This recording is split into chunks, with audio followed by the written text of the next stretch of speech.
बिस्मिल्लाहिर्रहमानिर्रहीम। अस्सलाम वालेकुम नादरीन, आप यूट्यूब चैनल देख रहे हैं। मैं इमरान खान हूं। सबसे पहले तो इमरान खान साहब का जो स्टेटमेंट है जो ऑफिशियली उनके ट्विटर अकाउंट से जारी हुआ वो मैं आपके सामने रखता हूं, लेकिन जो सहाफ़ी इमरान खान साहब को मिले हैं उनसे जो खबरें बाहर आ रही हैं वो इससे मुख्तलिफ हैं। वो ये कह रहे हैं कि इमरान खान साहब ने जेल में जो बातें की वो इससे बहुत ज़्यादा सख्त थी, और जो पाकिस्तान तहरीक इंसाफ के सोशल मीडिया ने इमरान खान साहब का स्टेटमेंट सोशल मीडिया पे यानी एक्स के ऊपर जारी किया वो उतना सख्त नहीं है जितनी सख्त बात इमरान खान साहब ने की है। अब इन दोनों में फ़र्क क्या है मैं आपको बाद में बताता हूँ। पहले देखें इमरान खान क्या कह रहे हैं। तमाम पाकिस्तानियों को मुल्क पर मुसल्लत जुल्म के निज़ाम के खिलाफ हकीकी आज़ादी की तहरीक का हिस्सा बनना चाहिए, ताकि हम हकीकी मानों में एक आज़ाद कौम बन सकें। हम यकजा होकर मुकाबला करेंगे तो ये जुल्मत का निज़ाम ज़रूर ज़मीन बोस होगा। 5 अगस्त को शुरू होने वाली तहरीक इस वक्त तक जारी रहेगी जब तक मुल्क में जमहूरियत अपनी असल रूह के साथ बहाल नहीं हो जाती। अब अवाम निडर हो चुके हैं, हर खौफ का बुत टूट चुका है। 5 अगस्त के बाद 14 अगस्त की तारीख भी इस सिलसिले में अहम तरीन है। 14 अगस्त 1947 को हमने बैरूनी गुलामी से आज़ादी हासिल की थी। अब हमें गुलामी की इससे भी बदतर सूरत हाल का सामना है, जहां तमाम इदारों को अपाहिज करके सारे बुनियादी हुकूक मुअत्तल कर दिए गए हैं। जैसे हमारे आबाओ अजदाद ने अंग्रेज़ों के खिलाफ जद्दोजहद करके आज़ादी हासिल की थी, हमें भी इस करप्ट निज़ाम से आज़ाद होना है और गुलामी को ठुकराना है।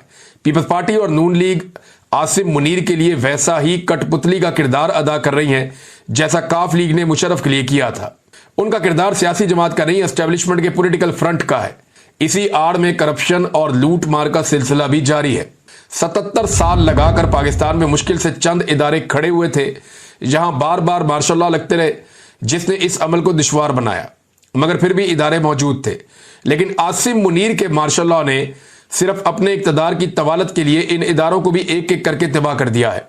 सबसे पहले इंतखाबी फ्रॉड करके अवाम का वोट चोरी किया गया और चोरों को मुल्क पर मुसल्लत करके जमहूरियत का खात्मा किया गया।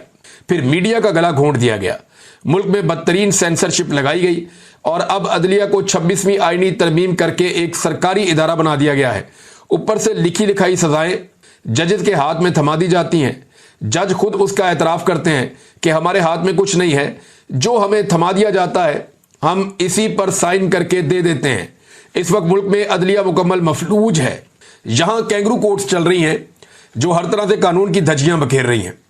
इन अदालतों से इंसाफ की कोई तवक्को नहीं है। ये अदालतें कानून की नहीं, सिर्फ आसिम लॉ की पैरवी करती हैं। इसी के मुताबिक सब ट्रायल चलेंगे और सजाएं होंगी। ये सब ट्रायल ऑन रिकॉर्ड हैं। आज नहीं तो कल सब पर हकीकत अयां होगी कि किस जज ने इंसाफ की पैरवी के बजाय यजीद वक्त की पैरवी की।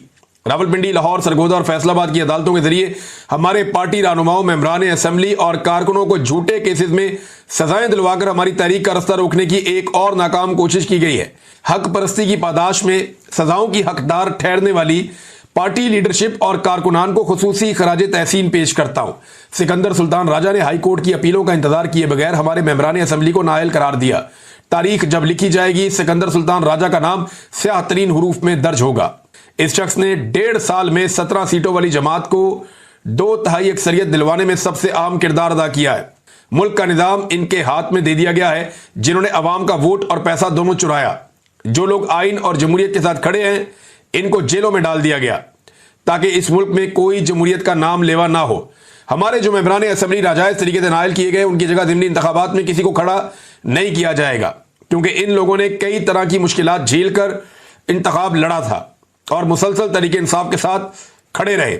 लिहाजा ज़िमनी इंतखाबात में तहरीक इंसाफ हिस्सा नहीं लेगी। अली अमीन को वाज़ेह पैगाम देता हूं कि खैबर पख्तूनख्वा और कबायली इलाकों में वफाक को एक और फौजी ऑपरेशन की हरगिज इजाजत नहीं देनी चाहिए। फौज और अवाम के आमने सामने आने से फौज का इदारा तबाह होता है। ऑपरेशन किसी मसले का हल नहीं है। वहां के निज़ाम के मुताबिक बातचीत से मसाइल हल करें। अफगानिस्तान हमारा मुसलमान हमसाया मुल्क है, उनके साथ भी ताल्लुकात बेहतर होने चाहिए और मसाइल पर बैठ कर बात करनी चाहिए। ये इमरान खान साहब का स्टेटमेंट जो है ये उनके ट्विटर हैंडल पे शेयर किया गया, लेकिन कुछ चीजें ऐसी हैं जो वहां शेयर नहीं की गई और पीटीआई ने थोड़ा गुरेज किया। यानी इमरान खान साहब ने सहाफियों के बकौल ये कहा कि अगर गंडापुर एस्टेब्लिशमेंट के सामने स्टैंड नहीं ले सकता और ऑपरेशन को नहीं रोक सकता तो फिर वो इस्तीफा देकर किसी और को मौका दे जो स्टैंड ले और ऑपरेशन को रुकवा सके। एक तो साफियों ने यह बात बताई कि अली अमीन गंडापुर के लिए बड़े सख्त अल्फाज इमरान खान साहब के कि अगर वो ऑपरेशन नहीं रोक सकता तो फिर इस्तीफा दे, किसी और को मौका दे, वो आके रोक ले ऑपरेशन। और अगर एस्टेब्लिशमेंट के सामने स्टैंड नहीं ले सकता तो फिर किसी ऐसे को मौका दे जो आगे स्टैंड ले सके। एक तो स्टेटमेंट ये रिपोर्ट हुआ जो कहा गया, और दूसरी एक और चीज कि खैबर पख्तूनख्वा में ऑपरेशन आसिम मुनीर एक प्लान के तहत करवा रहा है ताकि खैबर पख्तूनख्वा में पीटीआई को खत्म किया जा सके। एएनपी भी खैबर पख्तूनख्वा में ऐसे ही खत्म हुई थी, एक प्लान के तहत पीटीआई को खत्म करने की कोशिश हो रही है। आसिम मुनीर जिन्हें लेकर आया वो हारे हुए लोग हैं, ये भी जनाब इमरान खान साहब ने कहा, और ये इमरान खान साहब का टोटल स्टेटमेंट था। अब अली अमीन गंडापुर साहब ने उसके बाद एक स्टेटमेंट दिया। एक तो उन्होंने इमरान खान साहब के आखिरी पैराग्राफ को रिपीट किया जिसमें यह चीज नहीं है कि अली अमीन गंडापुर किसी ऐसे को मौका दे जो एस्टेब्लिशमेंट के सामने स्टैंड ले पाए और जो ऑपरेशन को रोक पाए या ऑपरेशन होने से मना कर पाए। तो अब ये वाली बात तो इसमें थी नहीं, लेकिन फिर भी गंडापुर साहब ने इमरान खान साहब का आखिरी पैराग्राफ उठा के लगा दिया जिसमें इमरान खान साहब ने कहा जी कि ऑपरेशन मसले का हल नहीं है और फौजी ऑपरेशन जो है वो नहीं होना चाहिए, ऑपरेशन की इजाजत हरगिज नहीं देनी चाहिए। तो अली अमीन गंडापुर साहब ने उसके बाद लिखा, खान साहब आपकी सोच को समझते हुए खैबर पख्तूनख्वा में हमने कबायली जरगे शुरू कर दिए हैं। 2 अगस्त 2025 को भी वो कह रहे हैं जी हमने ये अब बता रहे हैं कि वज़ीर आला खैबर पख्तूनख्वा की मेज़बानी में ऑल पार्टीज कॉन्फ्रेंस के बाद अमन व अमान से मुताल्लिक इलाकाई जरगों के इनेकाद का सिलसिला शुरू कर दिया गया है और वज़ीर आला हाउस में एक जरगा मुनक्कद किया गया है। जिला खैबर और औरंगज़ेब के ट्राइबल सब डिवीजन और वहां के जो ब्यूरोक्रेट हैं उन सबको शामिल किया गया है। कबायली अमायदीन को और 6 मेंबरान कौमी और सूबाई असम्बली को शामिल किया गया है, एक सेनेटर को भी इसमें शामिल किया गया है। और इसके बाद वज़ीर आला के मुशीर बराए इत्तलात और चीफ सेक्रेटरी आईजी पुलिस के अलावा मुतल्लिका कमिश्नर डिप्टी कमिश्नर भी जरगे में मौजूद थे। अब ये वो बता रहे हैं जनाब हम तो जरगे कर रहे हैं और हमने अमन बहाल करना है और तरक्की से मुंसलिक करना है। मादनियात जो हैं वो किसी भी किस्म के वसाइल जो हैं वो ना मांगे गए हैं, ना किसी को हम देंगे और ना दिए जा रहे हैं। जरगे को तमाम तर ताउन और वसाइल फराम किए जाएंगे। अब ये गंडापुर साहब ने जरगों में डाल दी सारी बात। हालांकि वज़ीरिस्तान में मुकम्मल कर्फ्यू नाफिज कर दिया गया है, ये भी एक रियलिटी है, और लगातार ऑपरेशन भी हो रहा है, ये भी एक रियलिटी है।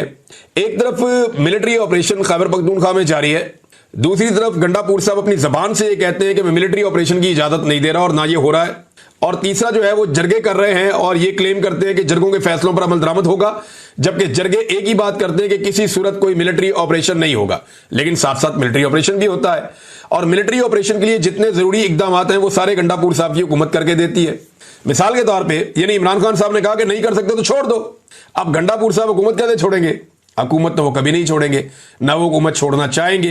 हुकूमत इतनी प्यारी चीज है, कौन छोड़ना चाहता है? नादरीन, सबसे पहले तो एक मरतबा फिर वही कट्टा खोल दिया गया क्योंकि नवाज शरीफ को अब नजर आ रहा है कि दोबारा पाकिस्तान में इलेक्शन आ सकते हैं। नवाज शरीफ ने अपने लोगों से मुलाकात भी की है, उस पर नजम सेठी का एक स्टेटमेंट है, वहां से हम बात शुरू कर लेते हैं। नजम सेठी क्योंकि आप जानते हैं नवाज शरीफ के बहुत करीब है, एक ही कश्ती में लेटे भी हुए हैं माजी में और बड़ी इनकी मुलाकातें भी रहती हैं आपस में, तो इनके फैमिली किस्म के ताल्लुकात हैं। पहले नहीं हुआ करते थे लेकिन गुज़िश्ता 1-1.5 दहाई से इनके बड़े अच्छे ताल्लुकात चल रहे हैं। तो इसमें नजम सेठी ने कहा कि अवाम तपी हुई है, नून लीग का ग्राफ लगातार गिर रहा है, मियाँ साहब सख्त परेशान है, वो IMF के सख्त खिलाफ हैं मगर मजबूरी है। अब IMF के खिलाफ है तो फिर IMF से पैसा क्यों लेते हैं आपने तो रिकॉर्ड कर्जे ले लिए, मजबूरी है।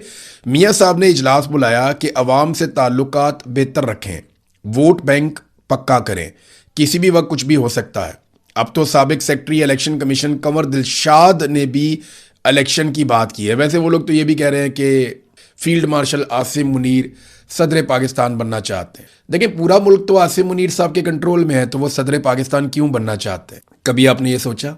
मैं आपको बताता हूँ कि क्यों बनना चाहते हैं। ये बड़ी सादी सी बात है।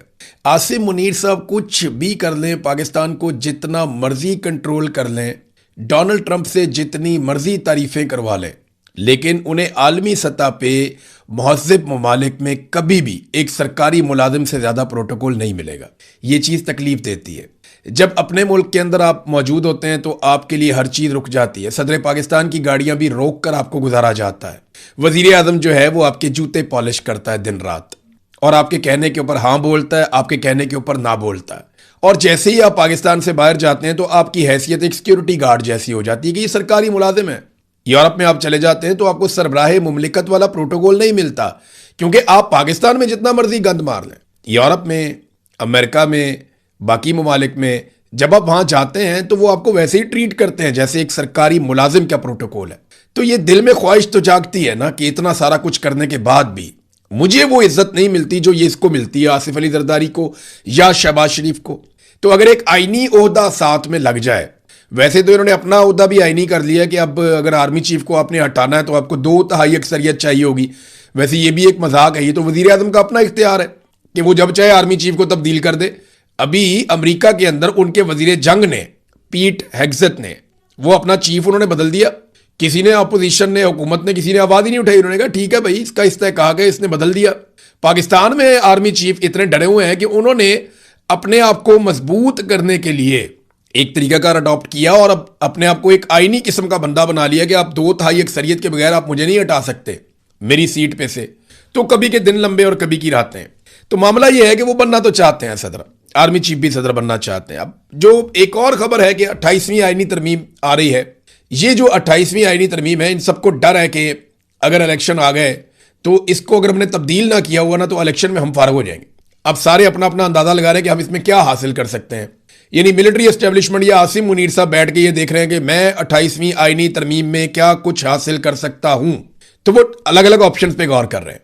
यानी ऑप्शन ये भी है कि फील्ड मार्शल के ओहदे के ऊपर अगर कोई है तो वो सदारत के लिए अहल हो सकता है। ये भी एक ऑप्शन पे गौर किया जा रहा है। और एक ऑप्शन ये भी है कि अगर कोई फील्ड मार्शल के ओहदे पे है, क्योंकि इस ओहदे को अलग कर दिया ना उन्होंने फौज से, जो जंग जीतेगा, कामयाब होगा, उसको फील्ड मार्शल का ओहदा मिलेगा, तो उसके लिए फिर अलग है, वो उसको इस्तिस्ना भी है पूरी जिंदगी के लिए, जो और किसी फौजी के लिए नहीं है। लेकिन फील्ड मार्शल के लिए, आर्मी चीफ होगा तो उसके लिए नहीं होगा, फील्ड मार्शल के लिए जो वो इस्तिस्ना भी है। ये भी उन्होंने अपने लिए हासिल कर दिया आसिम मुनीर साहब ने। तो वो सदारत के अब ख्वाब देखना शुरू हो गए। उनके दिमाग में अपनी चीजें चल रही हैं। हमने 18वीं आईनी तरमीम कैसे खत्म करनी है, हमने सूबों के इख्तियारात कैसे लेने हैं, हमने पाकिस्तान को ज्यादा काबू कैसे करना है।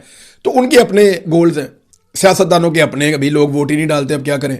नौजवान सारे के सारे इमरान खान के साथ खड़े हैं, वो बात ही नहीं सुनते।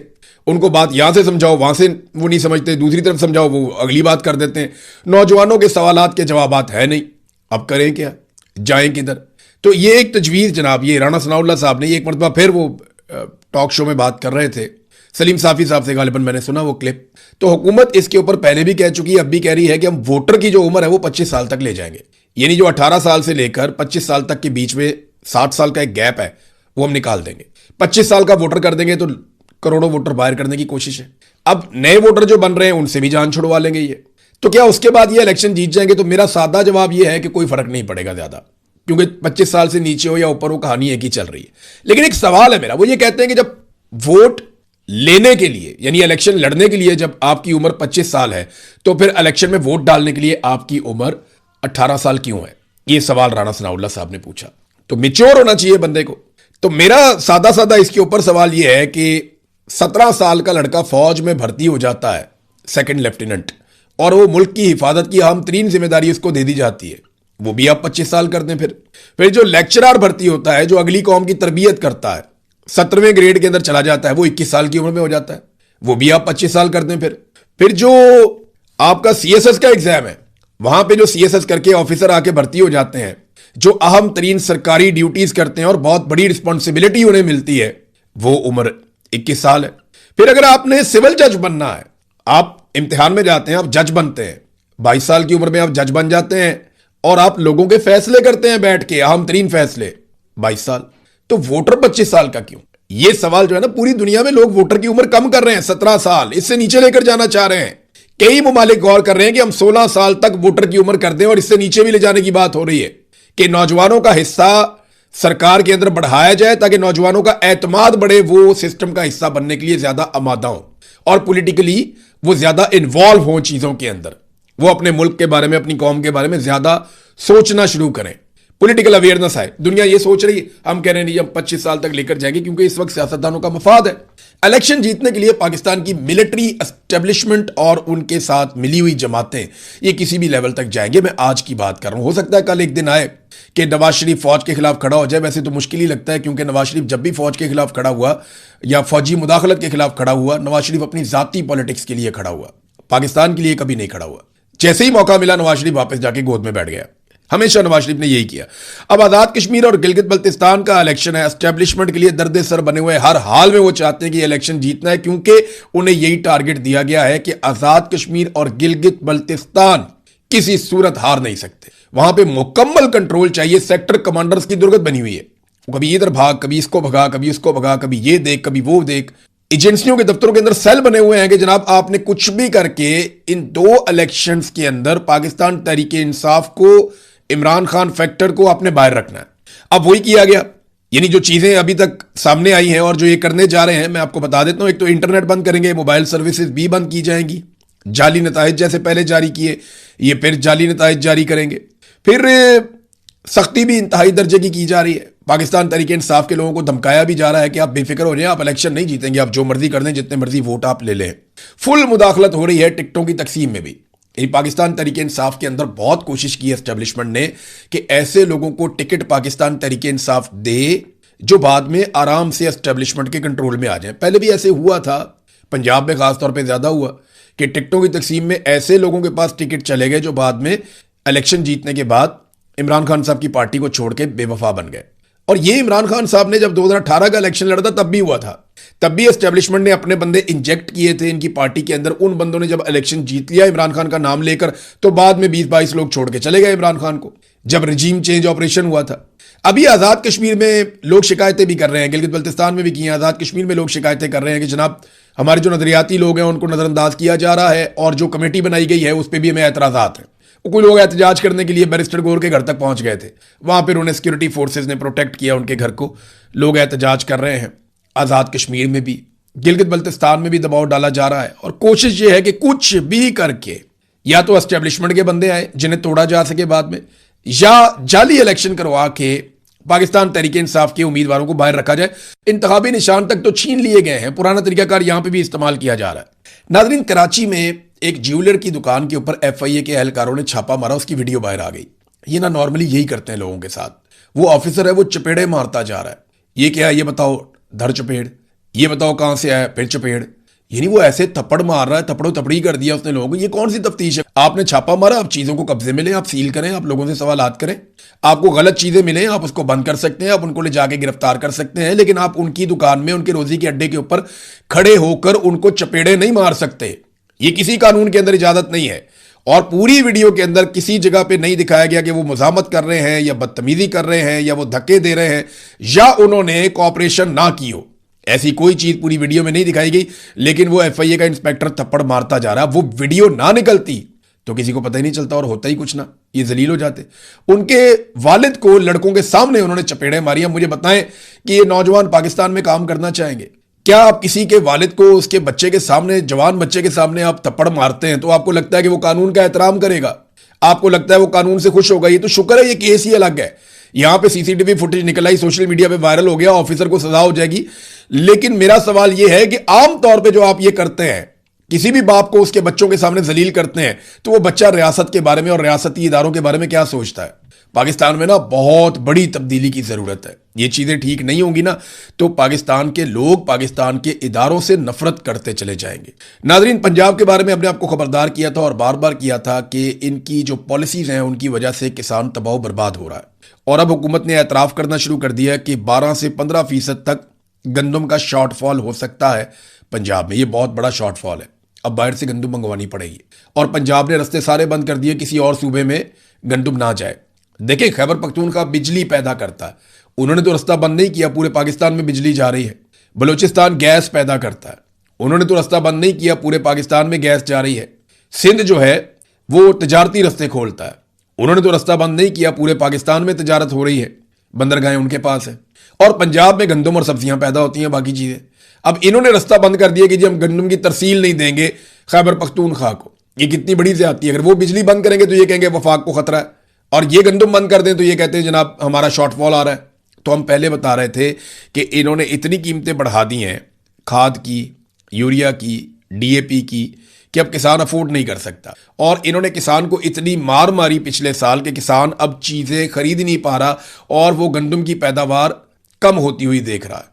12 से 15% का शॉर्टफॉल बताया गया है। अब पाकिस्तान तहरीक इंसाफ ने एक डाटा जारी किया देखिए, ये डाटा इसलिए जारी किया कि अभी हाल ही में मैंने आपको बताया कि पाकिस्तान की मिलिट्री एस्टेब्लिशमेंट ने एक एजेंसी के दफ्तर में बुलाकर सहाफ़ियों को खबरदार किया कि आपने तकाबली जायज़ा नहीं लेना। तकाबली जायज़ा कहते हैं कि इमरान खान के दौर का मौजूदा दौर के साथ मवाजना करना। इस पे उन्होंने मना किया। उन्होंने कहा ये आपने नहीं करना, आपने हमारा मवाजना करना है तो आप हमारी हुकूमत के साथ कर लें, पिछले साल के साथ कर लें कि हम पिछले साल से कितने बेहतर हैं या कितने बुरे हैं। इमरान खान के दौर से ना करें, वो दौर और था, ये दौर और है, वो हालात और थे, ये हालात और हैं। क्यों जी? मवाजना जब होता है तो दो अलग अलग हुकूमतों में ही होता है ना। आपकी हुकूमत की नालायकी का मुकाबला आपकी हुकूमत की अगले साल की नालायकी से क्यों करें? आपने तो इमरान खान की हुकूमत गिराई थी ये कहते हुए कि नालायक हैं ये लोग, इनसे मईशत नहीं चल रही, इन्होंने मुल्क को बर्बाद कर दिया, तो आप अपनी हुकूमत ले आए। तो अब जो आदादो शुमार तहरीक इंसाफ ने जारी किए मैं आपको पढ़ के सुना देता हूं। सोना यूरिया ये खाद है जी, इमरान खान के दौर में 2011 रुपए की और आज है 4628 रुपए की, दुगने से ज्यादा कीमत। अच्छा जी, di ammonium phosphate DAP Imran Khan साहब के दौरे हुकूमत में 9273 रुपए की, आज 15658 रुपए की, इजाफा हुआ 6385 का। किसान बेचारा कहां से लेकर डाले? सीमेंट, हालांकि अभी रियल स्टेट का जो कारोबार है पाकिस्तान में काफी नीचे गया है, लोग बेचारे किराए नहीं दे पा रहे घरों के, अपने घर कैसे लोग बनाएंगे? तो 50 किलो वाला जो सीमेंट का बैग है इमरान खान के दौर में 865 रुपए का था, ये कहते थे बहुत महंगा है, और आज वो 1530 रुपए का है। नवाज शरीफ के दौर में 665 रुपए का इजाफा किया गया, लगभग 80% तक इजाफा हुआ, दुगना हो गया। सीमेंट भी महंगा कर दिया। गैस के जो चार्जेस हैं 3.3719, ये इसकी एक पैमाना होता है गैस को नापने का। तो ये जो जितनी गैस इमरान खान साहब के दौर में 142 रुपए में मिलती थी ना आपको, जितनी गैस इमरान खान साहब के दौर में आपको 142 रुपए की मिलती थी, उतनी गैस आज के दौर में आपको 2567 रुपए की मिलती है। लगभग 20 गुना इजाफा किया। 20 से आप जरब देते हैं, इतना इजाफा इन्होंने कर दिया गैस की कीमतों में। एलपीजी सिलेंडर ये जो 11.67 किलो वाला होता है